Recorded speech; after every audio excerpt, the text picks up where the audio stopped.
তো হ্যালো বন্ধুরা, আজকে যাচ্ছি আমাদের স্ট্যান্ডে ঠান্ডা কেনার জন্য। আর যে গরম, ঠান্ডা না খেয়ে থাকতে পারছি না, তো ওই জন্য চলে আসলাম স্ট্যান্ডে। এই যে দোকানে দেখতে পাচ্ছ, এখন একটা ঠান্ডা নিব। इस सज्जन को क्या तकलीफ है भाई? और अभी तो रुको, তো क्लाइमैक्स अभी ঠান্ডা কেনা बाकी হয়ে গেল। है। रुको जरा, এই যে যাচ্ছি আমি सबर करो। পার্টি করার জন্য। ঠান্ডা কিনে বসে চলে আসলাম। এই যে ভাইরা সব বসে আছে।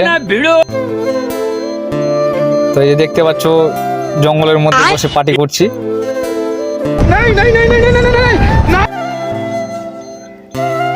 আর কে কে খাবে তাড়াতাড়ি চলে আসো।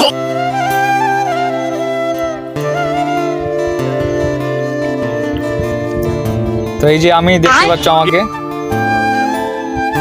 তো খাওয়া দাওয়া হয়ে গেল, এই ছুটলাম বাড়ি। আর যারা যা খাবে অবশ্যই লাইক করবে, কমেন্ট